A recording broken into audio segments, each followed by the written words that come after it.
buenos días, mis amados hermanos. Les saludo en el nombre de nuestro Señor Jesucristo y le doy la bienvenida a todos mis hermanos de la iglesia de Huasco Bajo, como a los que nos ven en otros lugares, inclusive del extranjero. Bienvenidos sean a este culto de adoración en el día de hoy. Permítanme leer la palabra del Señor allí en el Salmo 144, que dice, versículo 1 y 2, que dice: Bendito sea Jehová mi roca, quien adiestra mis manos para la batalla, y mis dedos para la guerra. Misericordia mía y mi castillo, fortaleza mía y mi libertador, escudo mío en quien he confiado, el que sujeta a mi pueblo debajo de mí. Que el Señor bendiga su santa palabra. Oremos. Bendito Padre Celestial, Señor nuestro, estamos, Señor, aquí reunidos, Señor, de forma virtual, Padre Celestial, para alabarte y para bendecirte, Señor, reconociendo, Padre Celestial, que no somos nada frente a ti, Señor, reconociendo, Señor, nuestro pecado, Señor, y nuestras faltas, Señor. Bendito Padre, ten misericordia de nosotros, Señor, y perdónanos, Señor, en el nombre de nuestro Señor Jesucristo. Y clamamos a ti, Padre Celestial, para que tú, Señor, nos acompañes durante toda esta jornada. Quédate con nosotros, Padre Celestial, y bendícenos, Padre bendito. Te rogamos, Padre Celestial, por mis hermanos que están escuchando, que están viendo, Señor, este culto, Señor, donde quiera que se encuentren, Padre Celestial. Bendito Dios, que tu Espíritu Santo, Señor, nos ilumine a todos, Padre Celestial, para así, Señor, beber la leche espiritual, Señor, que es tu palabra. En el nombre de nuestro Señor Jesucristo, te lo pedimos, Señor, y te lo agradecemos. Amén.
Hijo, Maestro, oh, ven.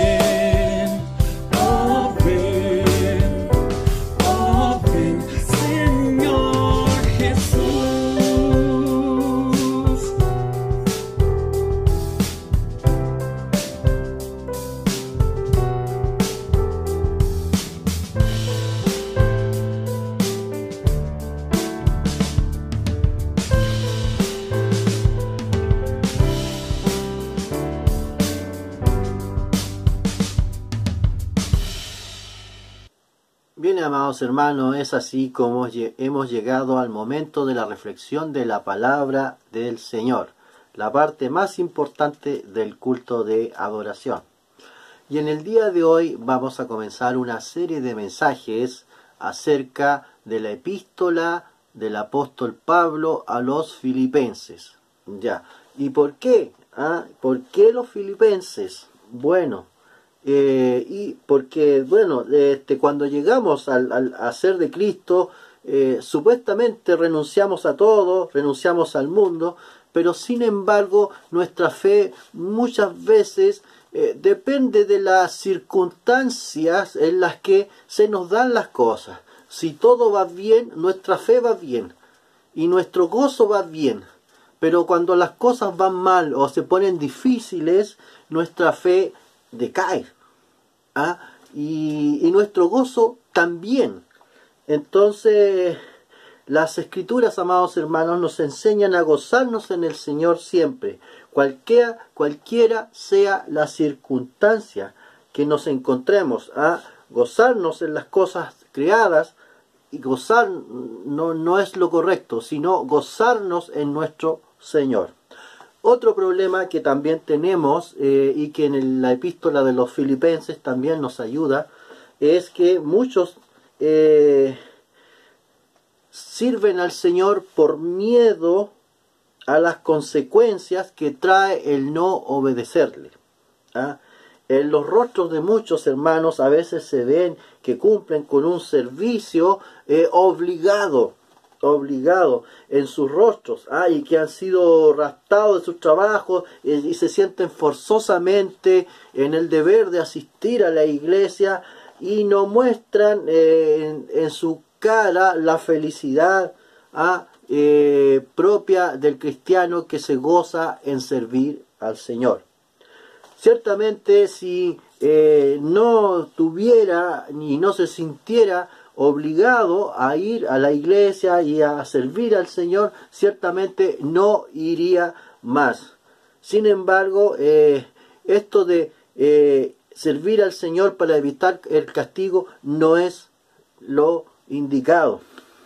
Esta epístola, amados hermanos, nos enseña a servir al Señor por amor, llenos de gozo, más allá de las circunstancias en las que podamos estar atravesando.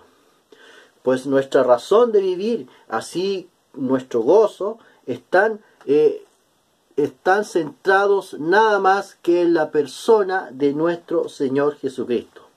Podemos vivir en la paz de Dios que sobrepasa todo entendimiento. Podemos decir que para nosotros el vivir es Cristo y el morir es ganancia.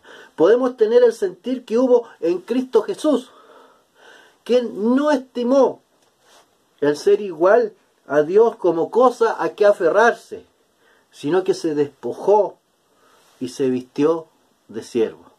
Digamos, son algunos de los pasajes que vamos a ir viendo en toda esta serie. Y bueno, vamos a ver de qué se tratan los filipenses. Primero, veamos el contexto de esta iglesia de los filipenses. ¿Qué tenía en particular y dónde queda esta ciudad o este lugar en particular y qué significaba? Bueno, esta carta está dirigida a los hermanos que se congregaban en esta iglesia en la ciudad de Filipos. Entonces, ciudad que era llamado así en honor a Filipo, valga la redundancia, a Filipo, que era el papá del gran conquistador Alejandro Magno. Esta ciudad estaba al norte de Grecia, en una provincia que se llama Macedonia, ¿ya? Que no es ese conjunto de frutas que comemos como postre, sino que es una provincia griega que está hacia el norte de Grecia, justo frente a lo que hoy día es Turquía. Económicamente esta ciudad tenía mucho oro en sus alrededores, estaba cerca de la costa, había mucho intercambio comercial, había una ubicación muy estratégica en esta ciudad y y políticamente, por ejemplo, Julio César la nombró colonia romana. Era una ciudad griega, sin embargo fue conquistada y dominada por los romanos. ¿Ah? Y a diferencia de otros lugares de Roma, curiosamente Grecia tenía un atractivo especial para los romanos. Los romanos, en vez de dominar totalmente sobre la cultura griega, ellos absorbieron mucho de la cultura griega y le tenían mucho aprecio. ¿Ah? En particular, en esta ciudad era denominada una ciudad colonia romana, por lo cual sus habitantes fueron automáticamente incorporados a la ciudadanía romana. Por lo tanto, gozaban de muchos privilegios. No podían ser azotados, ser arrestados, solamente en casos muy extremos podían apelar al emperador, como todo ciudadano romano. Estaban exentos de algunos tributos, pagaban tributos, pero estaban exentos de muchos. Podían negociar propiedades, tenían derechos, responsabilidades de autorregirse en asuntos civiles. O sea, los griegos de aquel lugar podían escalar socialmente en la sociedad romana. Había muchos romanos también colonizadores allí. Y bueno, estaba todo mezclado con la masa romana. Militarmente también tenía una gran importancia porque estaba en un lugar estratégico, estaba cerca del Mar Negro, en un paso que es el Bósforo. Entonces estaba también cerca del norte del imperio, estaba en un lugar estratégico donde podríamos decir era importante que hubiera un asentamiento militar importante en defensa de todo el imperio, para que las hordas, podríamos decir, de bárbaros o de extranjeros no pudieran acceder hacia la ciudad de Roma. En lo cultural y la religión, como todo en Roma, se absorbía toda la cultura romana, estaba dominando, pero también los mismos griegos aportaban mucho a la cultura. Como en todo el imperio, había cierta libertad religiosa. La verdad es que el imperio romano siempre fue tolerante con las religiones. Si el problema que tuvo el imperio romano con el cristianismo en particular es que, si bien era tolerante con las religiones de todos los rincones del imperio, sin embargo pedía y exigía adoración para el emperador como Dios, y entonces allí vinieron los conflictos con el cristianismo en particular. Con las otras religiones no tenía problema porque era para ellos agregar un Dios más nada más y obedecer sin problemas. Bien, pero ¿qué vamos a ver ahora en lo que dicen las Escrituras? Es una introducción nada más a cómo era aquel lugar, pero las Escrituras, antes de entrar al mismo libro de Filipenses, a la misma carta de Filipenses, vamos a ver algunos antecedentes que se nos dan en el libro de los Hechos, ¿ya? En los Hechos de los Apóstoles, capítulo 16, tenemos que Pablo, Silas y Timoteo estaban recorriendo Asia Menor y tuvieron una serie de trabas y problemas para predicar en Asia Menor. Entonces iban para allá y las cosas como que no les resultaban en ninguna parte. Y entonces es así como el Señor se le presentó en una visión a Pablo, y se le mostró a Pablo esta visión, y en esta visión apareció frente a Pablo un varón macedonio que estaba de pie rogándole y diciéndole: pasa a Macedonia y ayúdanos. Pasa a Macedonia y ayúdanos. Cuando vio la visión enseguida, dice el libro de los Hechos, estamos en el Hechos capítulo 16, versículos 9 y 10, cuando vio la visión enseguida procuramos partir a Macedonia.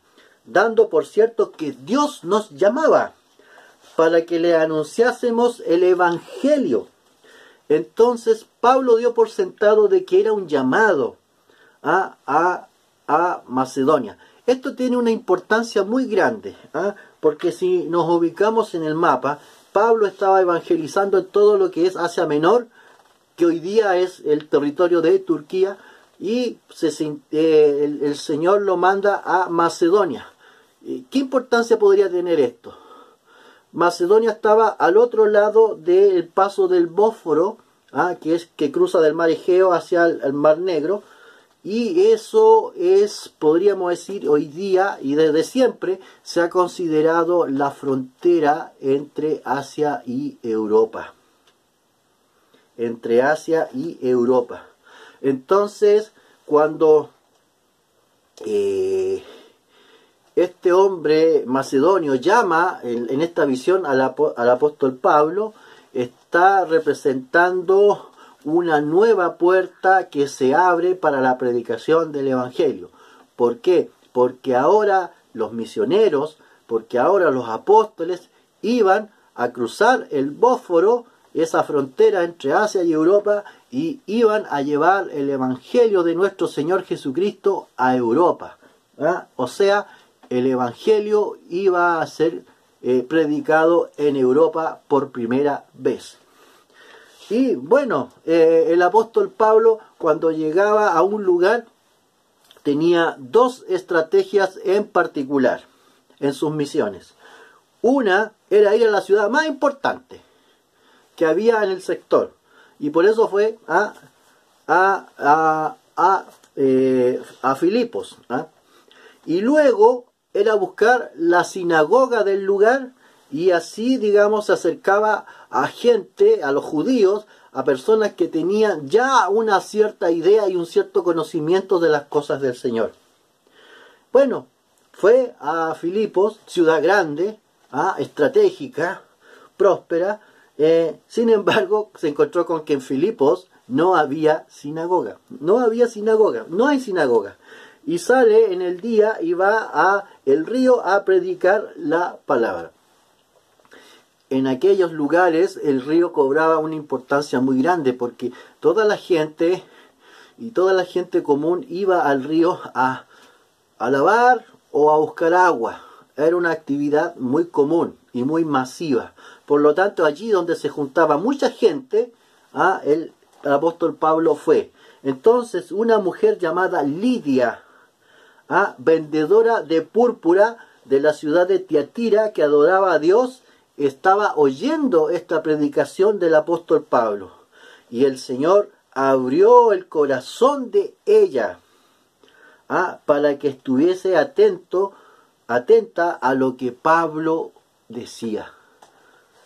Y cuando fue bautizada, y su familia nos rogó diciendo: si habéis juzgado que yo sea fiel al Señor, entrad a mi casa y posad.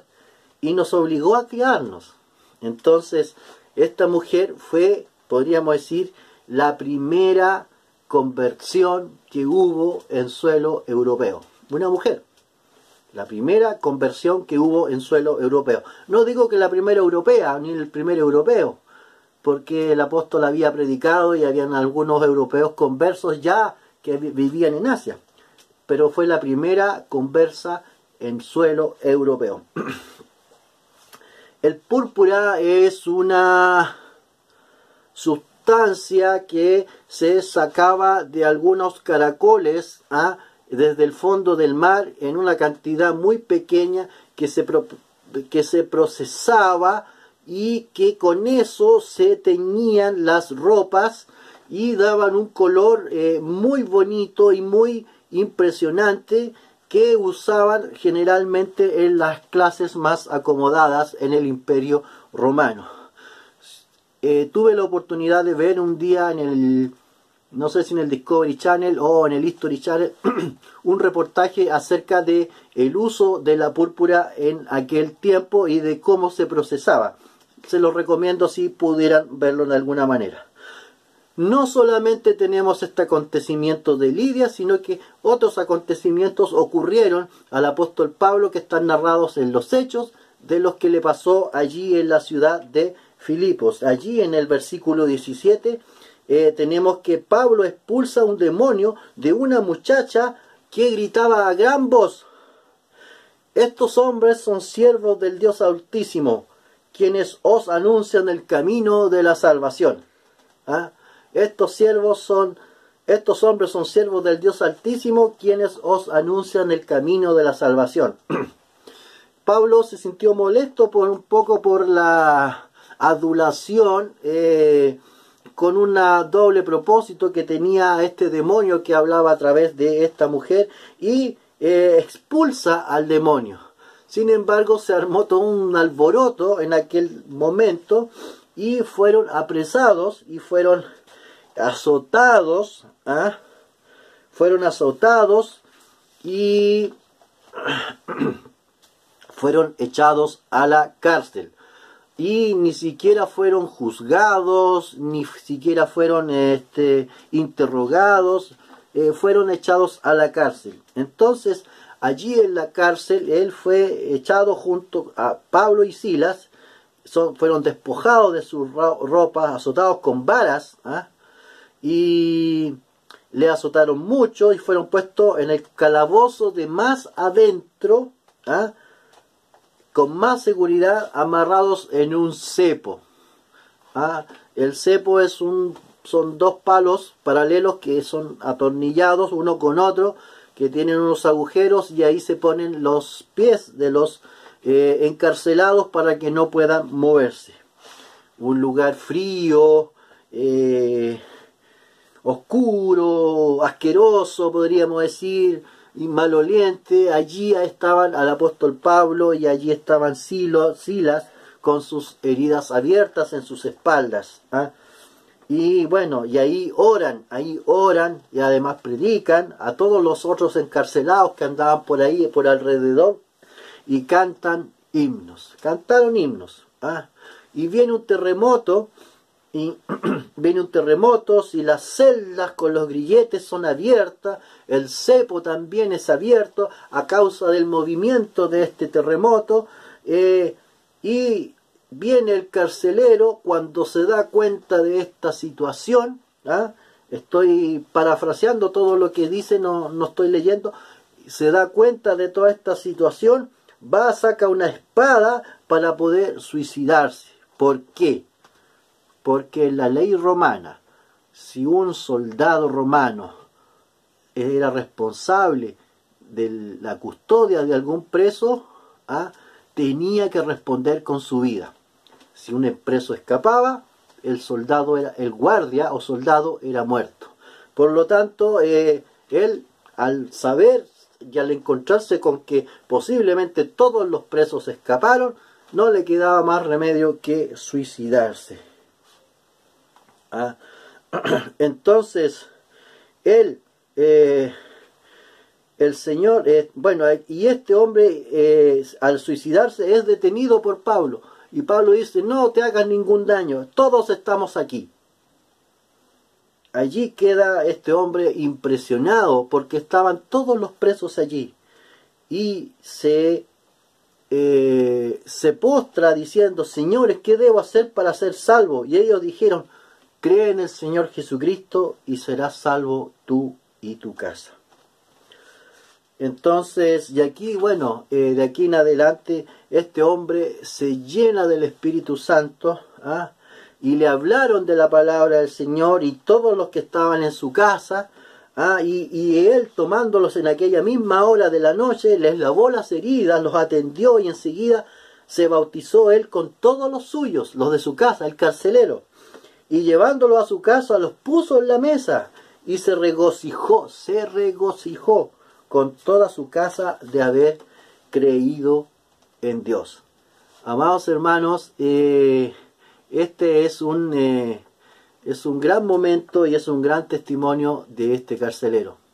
Esto hace el Evangelio, hermanos, trae gozo, hace que sirvas debidamente al Señor con amor.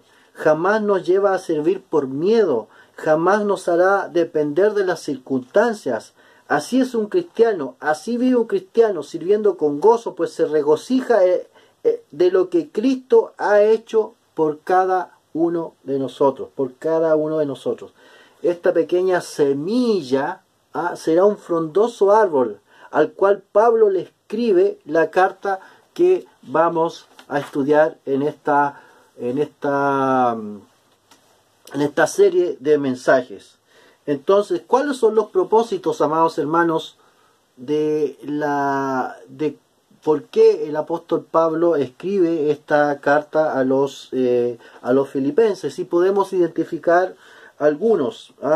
El primero, el agradecimiento de Pablo. Pablo había recibido algunos aportes y había recibido la visita de un señor llamado Epafrodito, que había estado con él en sus prisiones. Recordemos que cuando Pablo escribe esta carta, la escribe cuando está preso, no en Filipos, sino que en otra parte. Y recibe la visita de Epafrodito, y lo cual le produce mucho gozo.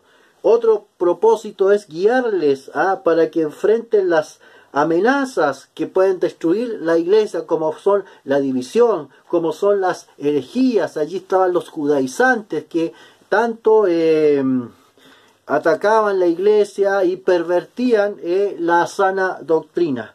Otro propósito, amados hermanos, era enseñar a los hermanos a gozarse en medio de cualquier circunstancia. Esto lo vemos, pues el gozo aparece como palabra o como verbo en más de 15 oportunidades en toda la carta a los filipenses. Cito, en el capítulo 1, versículo 4, dice: rogando con gozo por todos vosotros, con gozo por todos vosotros. Capítulo 2, versículo 2, completad mi gozo sintiendo lo mismo, teniendo el mismo amor. Capítulo 3, versículo 1, por lo demás, hermanos, gozaos en el Señor. Capítulo 4, versículo 4, regocijaos en el Señor siempre. Otra vez digo, regocijaos. Entonces el gozo aparece continuamente, amados hermanos, en la epístola del apóstol Pablo a los filipenses. Y bueno, entrando ya en el texto que se leyó al principio, cuando Pablo dice el versículo 1, capítulo 1, Pablo y Timoteo, siervos de Jesucristo, a todos los santos en Cristo Jesús, que están en Filipos, ya con los obispos y diáconos. Gracia y paz a vosotros, de Dios nuestro Padre y del Señor Jesucristo. ¿Qué es y cómo vive un cristiano? Aquí está el cómo iniciar, hermanos.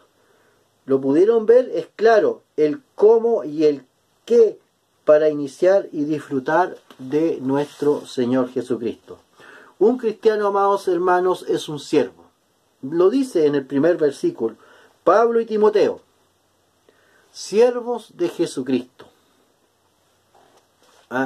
La palabra o la condición de siervo es una condición que todos los hijos de Dios, que todos los grandes hombres de Dios reconocían y fueron reconocidos como grandes siervos de Dios. Por ejemplo, tenemos de Moisés, fue fiel como en toda la casa de Dios, como siervo, como dice allí en Hebreos capítulo 3, versículo 5. Y murió allí Moisés, siervo de Dios, Deuteronomio capítulo 34, versículo 5.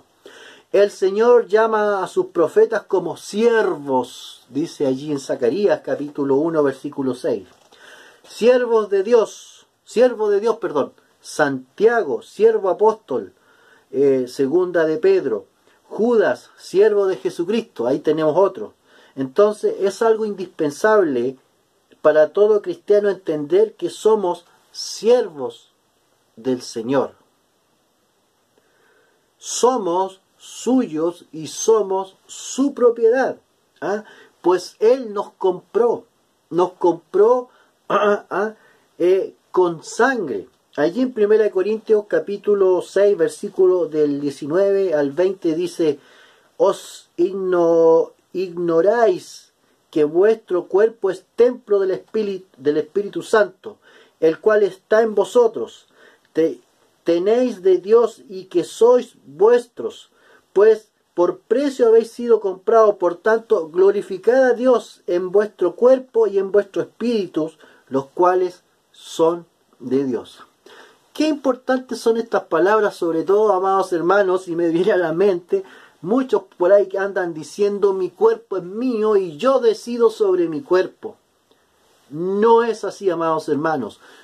Todo nuestro cuerpo es de Dios, por lo tanto le debemos cuidado. Somos enteramente de Dios, somos siervos de Dios, y el cuerpo que tenemos es responsabilidad, y tenemos que responder a Dios alguna vez, en algún momento, por el cuidado o lo descuidado que hemos sido con nuestro cuerpo. Bueno, ¿quién de vosotros, dice ahí Lucas, nuestro Señor Jesucristo, en el capítulo 17, versículo del 7 al 10, quién de vosotros, teniendo un siervo que ara o apacienta ganado, al volver él del campo, luego le dice: pasa a la mesa, siéntate? ¿No le dice más bien: prepárame la cena, cíñete y sírveme hasta que haya comido y bebido, y después de esto come y bebe tú? ¿Acaso da gracias al siervo porque hizo lo que se le había mandado? Pienso que no. Así también vosotros, cuando hayáis hecho todo lo que os ha sido ordenado, decir: siervos inútiles somos, pues lo que habíamos de hacer, hicimos. Un siervo, amados hermanos, no espera agradecimiento, no espera aplausos, no tiene ganancia, y el Señor no nos debe nada. Somos de Dios y Dios no nos debe nada. Simplemente Él nos da las cosas por gracia. Ya lo vamos a hablar. Un siervo no inventa, no improvisa, hace lo que se le ha mandado. Entonces, esa debe ser la actitud en nuestro corazón. Si no entendemos nuestro deber de ser siervos de nuestro Señor Jesucristo, es muy difícil que podamos vivir el gozo que viene de Cristo. Tenemos que entender que tenemos que desecharnos de nuestros lugares y vivir de acuerdo a lo que el Señor Jesucristo nos ordena y nos manda. Un cristiano es un santo. Dice la palabra del Señor, como habíamos leído en el primer versículo: a todos los santos en Cristo Jesús que están en Filipos con los obispos y los diáconos. Un santo, amados hermanos, porque muchos tienen una confusión con esta palabra y tienen un concepto errado acerca de lo que es la santidad.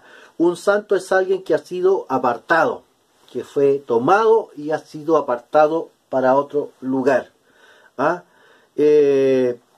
Por ejemplo, los utensilios del templo eran todos apartados exclusivamente para el servicio de Dios. Por lo tanto, eran utensilios santos. En nosotros quiere decir que estamos apartados exclusivamente para el servicio de Dios también. Y esto se desarrolla en toda la vida. Somos apartados, entonces somos santos. Pedro, en primera de Pedro, capítulo 1, versículo 15, dice que seamos santos en toda nuestra manera de vivir. Que tenemos que vivir de una manera distinta, apartada. Me vienen las palabras del pastor Manuel Barros, que siempre decía que el cristianismo no es una religión, sino que es una manera de vivir distinta. Todos los hermanos que lo conocieron se acordarán de sus palabras, que el cristianismo es una manera de vivir y no es una religión. Entonces, ser un santo no es ser un santurrón como lo entienden muchas personas, como un super cristiano, como una persona perfecta. Ser un santo es ser alguien a quien Dios apartó desde el fondo del basural, desde el fondo de su vida, y lo lavó y lo puso en una posición, teniendo ahora un uso exclusivo para su voluntad. Y en segundo lugar, los santos están apartándose constantemente del pecado. Ellos quieren mantenerse limpios para su Señor. En Hebreos capítulo 12, versículo 14 dice: seguir la santidad sin la cual nadie verá a Dios. De tal manera que la santificación o el ser santo es un acontecimiento progresivo, constante dentro de la vida del cristiano. El cristiano aborrece el pecado, por lo tanto, tiene que llevar una vida progresiva de apartarse del pecado. Nadie es perfecto, pero el Hijo de Dios, el Santo, que también es también cae en el pecado, aborrece y lucha contra el pecado en toda su vida. Gracia y paz también agrega el versículo. Gracia y paz, el versículo 2, perdón. Necesitamos la gracia de Dios que nos trae la paz de Dios para ser siervos de Dios y para vivir en su santidad. Hermanos, este es el favor de Dios. Este es el deseo del apóstol Pablo para todo el pueblo de Dios. Sin estos elementos, sin la gracia y la paz de Dios, no vamos a crecer. Sin ella no vamos a avanzar. Sin ella no hay gozo. Así la paz es el fruto de ese favor. Toda nuestra tranquilidad y satisfacción viene de la gracia de Dios, Padre y Cristo, aplicada por su Santo Espíritu en nuestros corazones. Entonces, es la gracia necesaria para andar en este camino. Y así empieza la carta, y así termina, con la gracia de Dios deseada, del apóstol Pablo, deseada en las vidas de todos los cristianos. Y también dice, paz a vosotros de Dios nuestro Padre y del Señor Jesucristo, de nuestro Señor Jesucristo, de Dios nuestro Padre, evidentemente, de quien vienen todas las cosas, y de nuestro Señor Jesucristo. He aquí de nuevo el corazón de Pablo, está Cristo Jesús. Solo en 2 versículos ya lo ha mencionado en 3 ocasiones. Pablo y Timoteo, siervo de Jesucristo, a todos los santos en Cristo Jesús, que están en Filipos con los obispos y los diáconos. Gracia y paz a vosotros de Dios nuestro Padre, el Señor Jesucristo. Es Jesucristo el centro de la vida cristiana. Es el todo para Pablo. Es el todo para los filipenses. Y debe ser así el centro de nuestra vida cristiana. Uno de los principios de la Iglesia Presbiteriana de Chile es que es una iglesia cristocéntrica. Hacemos un llamado a todos los hermanos y todos nos consideramos cristocéntricos. Somos santos gracias a la obra de Cristo, y a la gracia y la paz también proceden, y la gracia y la paz proceden de nuestro Señor Jesucristo. De tal manera, amados hermanos, que podemos deleitarnos y gozarnos en Dios. Hay un paso que es necesario, lo que le dijo al carcelero: crea en el Señor Jesucristo, y entonces te vas a deleitar en el Señor. Confía en que serás salvo por Cristo. Ve y ponte en las manos de Cristo, para que tus pecados sean quitados, sean borrados. Y cuando hayas confiado en Cristo, sabrás que tus pecados son perdonados, y que te has reconciliado con el Señor por la muerte de su Hijo Jesucristo. Y puedes seguir el camino y deleitarte en Dios, como dijera el gran predicador Charles Spurgeon. Mis queridos hermanos, que el Señor les bendiga. Hasta aquí la palabra del Señor. Amén.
Amados hermanos, estamos terminando el culto del día de hoy y vamos a hacerlo con la impetración de la bendición apostólica tal como consta allí en Hebreos capítulo 13.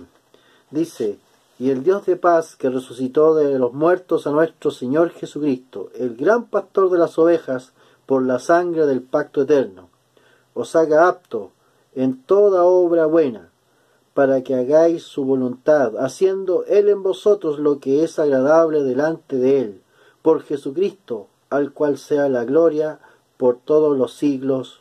Amén. El Señor les bendiga.